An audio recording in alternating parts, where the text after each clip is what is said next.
yourself of me.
You can't get rid of the exile.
Hi, this is Ray here. I've been running simulacrums for the past, I don't know, ever since I hit 98, I think. So, from basically 71% worth of EXP has just been simulacrums alone. So it's been, I think, I don't know, 30 simulacrums? Something like that. Simulacrums are pretty fun to do right now because you don't have to do 15 of the waves that are pretty pointless. And you also don't have to do because those 15 of those waves were usually non-boss waves. You actually have double the amount of bosses in Simulacrum right now. So you have double the amount of megalomaniacs, double the amount of voices, double the amount of split personalities, and so this Simulacrum runs are extremely profitable. Right now, each run is probably about 30 C or something, maybe less. Actually less, probably 20 something C, because you can buy 7 simulacrums for about 1 div. So it's just pure profit, because as long as you can clear them to 5 rewards, it literally is just pure profit. The boss drops are good money. You will drop currency and bubblegum, and you can always sell them off using a currency market. So it's like you even drop a whole bunch of, like, I've got so many essences I can actually convert them to the max tier. A lot of fragments, maps, especially lots of maps. So I can use for your you can use your mappers in King Marsh to do them. So yeah, quite happy with how Simulacrum turned out. This build is pretty straightforward. For Simulacrum, first 10 waves you can literally AFK, hold down the button and AFK down here. The only buff you need to press is probably Blood Rage. The rest are like, you don't really have to have them. But from wave 10 onwards, you probably need to be a bit more active. There are things that will kill you. If you can't ignore all the mods, right? There are some mods in combination with some monster abilities that can kill you if you literally just stand in them for like, I don't know, 5 seconds. So you have to move around a bit, but it's still pretty doable. Damage is pretty nice. I think right now I'm sitting at about 140 mil. Yeah. So that being said, I want to talk about where I've taken the build and the upgrades. I incorrectly assessed earlier that this build can't really progress beyond a certain point, and that if you want to scale this build, you have to go Connor's build. I might want to I might want to backtrack on that. I think you can scale this build to a pretty significant amount, meaning that I think you can hit like 500 mil DPS with this, and then have like insane tankiness and recovery. So I think the thing with Connor's build is, yeah, he can hit 1 billion DPS probably, but the recovery and tankiness of his setup is kind of suspect. It's not good enough, I think, for what I want. I would want it to be like nigh unkillable kind of thing. But I think with his setup, it's just purely spec for damage, and he's using his damage to shore up his lack of recovery. I think, like, if you kill stuff fast enough, you need to even recover. But I think for me, I just generally prefer a character that can, like, not fall over when a boss hits you. Yeah. Anyway, so I'm going to briefly talk about the changes I've made so far. One, I've started to realize that dexterity scaling is just about as important as strength. So the thing with Pillar of the Cage God versus like Connor setup is that it only gives you increased physical damage per 10 strength. So it's the percentage increased damage that it affects, and percentage increased damage tends to have what you call diminishing returns. At some point, let's say you get up to, this is right now, so 16% times 1900.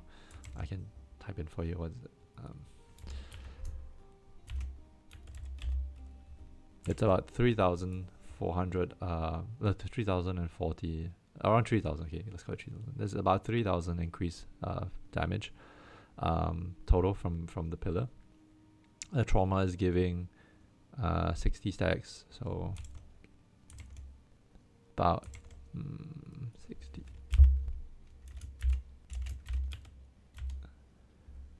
Uh, 600 to 1,000 flat damage. Yeah, so trauma is giving about 600 to 1,000 flat damage.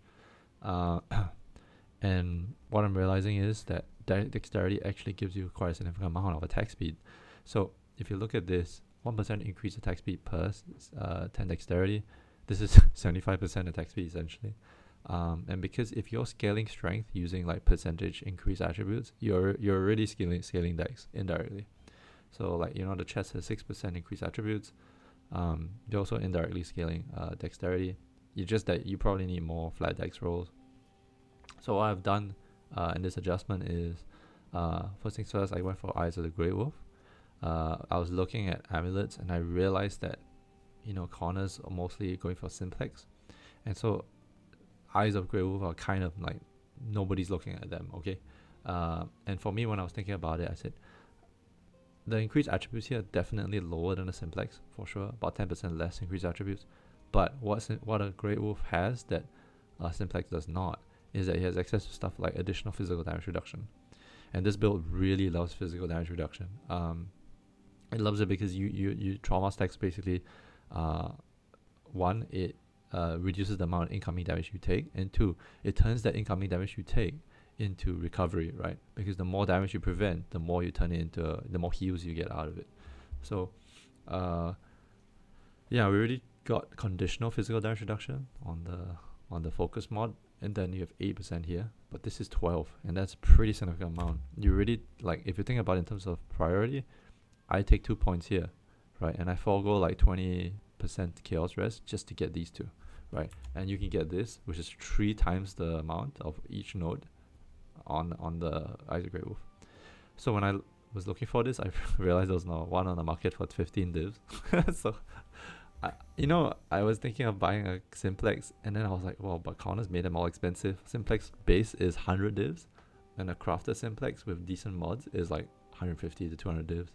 And I was like, oh fuck it, I'm not gonna dump 100 divs on this. It sounds stupid. So this for 15, okay, I'll definitely do that. So dropped a bunch of tainted catalysts on this to get the attributes to 36, and then maybe about 1 or 2 divs to get the anointment for potency. So potency is this one.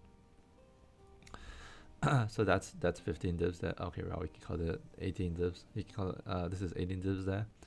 And also I bought this for 6 divines. Okay, so this was 18. It was 15 strength, 15% strength, 15% dexterity. I realized that Rustic Sash by default rolls only strength as a stat, as an attribute, right? So if you use deafening essences of sorrow, you can also land a T2, I think, strength. You can't land T1 strength, I think, because it's IE3. So I landed a T2 strength, which is about the same as the essence row. And then I landed the T1 life as well. I think it was a suffix there. I had to annul it, and I got lucky, so I annulled off the suffix. I can just craft on resistances.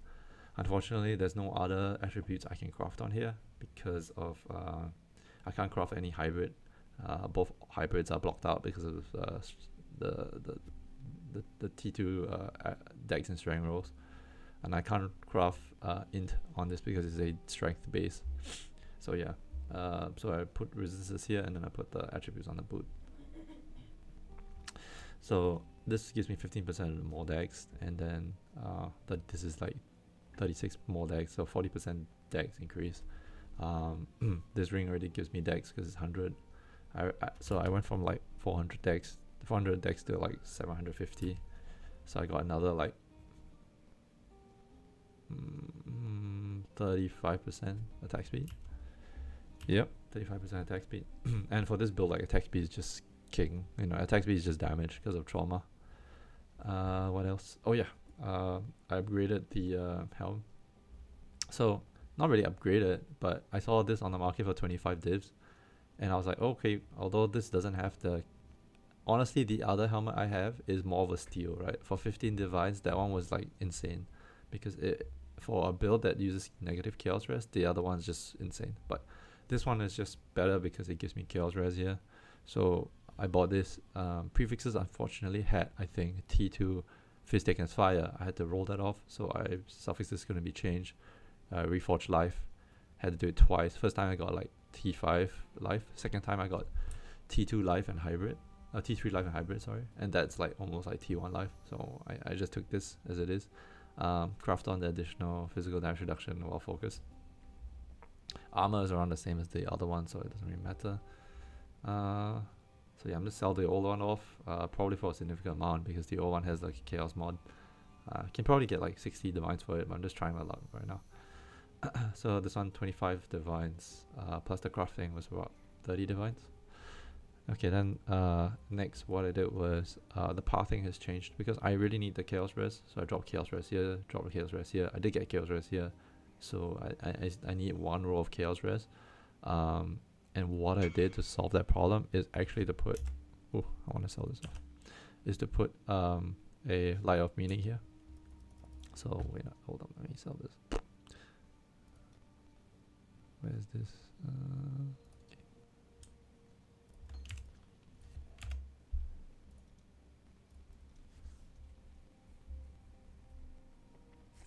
Sorry, I don't pause videos for sales because I need money for things.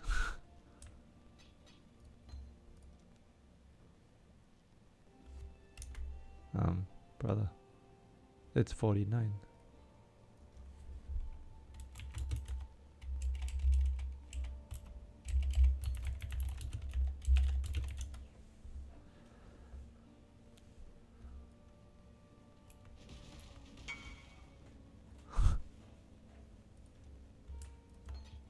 It happens.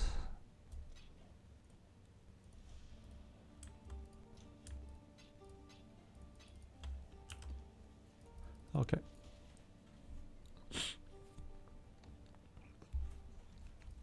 So the tree has changed a little. I dropped one Maglo, which is less damage, unfortunately. So there is a damage loss by dropping one Maglo. It's made up for the fact that these attributes give me all the other more damage overall. But is there a way to like not? Okay, is there a way to still use the Maglo? I'm not sure. Actually, no. I don't think there's a damage loss. This area here also gives you pretty good damage. So maybe a slight DPS decrease, maybe about 5%, but it's not that significant. Lose life as well because wait, actually I didn't lose life because instead of the Maglo I have one jewel socket here, and then I replaced that jewel, so the jewel moved from here to here, and then this one I put the light of meaning. So anyway, yeah, drop one Maglo, so only the one with capacitor and overload is left. Yeah, and the pathing here is it goes down here instead and then goes up here. So it recontinues like this. So basically very similar to what Steve has. I realized that this is quite efficient for either a Lethal Pride or a Light of Meaning. So Light of Meaning here is nice because it gives you like almost 80%.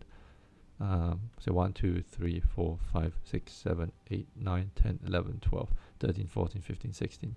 16 times 4 is like 64% chaos resistance, just like that. So that's super nice. And also the nodes here are nice because it gives you melee strike range, which I think is like good quality of life. Armor and evasion gives you basically more defenses, and then life as well here, and then you have attack speed and accuracy. So this node here I think it's like 8% more damage because of the attack speed and accuracy leading to more attack speed, and then the dexterity as well, which you're scaling significantly. So all in all, this is a pretty efficient repath. Yeah, so that's pretty much the changes. I went from about 220 divs to about 155 with this change. After I sell off the old helm and the old helm amulet and old amulet helm and belt, I think probably I will actually either break even or my money will go back to max. I think probably my money will go back to like more than this, because the other stuff that I'm gonna replace, the stuff that I've replaced these with also can sell for a pretty amount. I think like this is 15 divines, but the base, okay, this base is already this is bad. Okay, this base itself is already 15, so I can probably sell this for 20 probably, because of the craft. I'm not sure if I put 25. I'm just trying my luck anyway. This is 15, so like it literally is just equivalent, right? And just finding better ways of optimizing at the same price. It's not actually more expensive. It's just figuring out new ways of solving problems. Okay, so helmet as well. Like the old one was 15, but I don't think. Yeah, this is 50. This was 15, and this is like 25. So some minor differences here and there. Let me think. What else? Okay, so late game scaling. How do you hit 500, 400, 500 mil DPS? The answer is actually quite simple, right? Because you're around 140 right now. You can literally double your DPS just by using a Nimbus. So you lose the Winter Weave and you put a Nimbus here. Find other ways of dealing with chill. Then after you put the Nimbus here, it frees up this socket. And because it frees up this socket, you can run something else. And almost anything else will give you like 40%, 50% increased damage, more damage, right? So you have a Nimbus which doubles your damage. It goes from 140 mil to 280, and then you get a 50% increase or 40% increase on top of that, and that's 340, 350. So you can hit like 350 mil just by one item change. So but the problem is, and the reason why I haven't gotten there yet, is Nimbus is still 190 divs. So I need to figure out if I really want to commit to that route. But I think it's quite possible to do so. It's just a matter of if I really want to. And yeah, so that's pretty much it for the update. Hope you guys enjoyed this video. I'm gonna keep playing this build until I'm satisfied, and then maybe think about if I want to make a third build, but we'll see. Okay, see you guys. I'm out. Bye.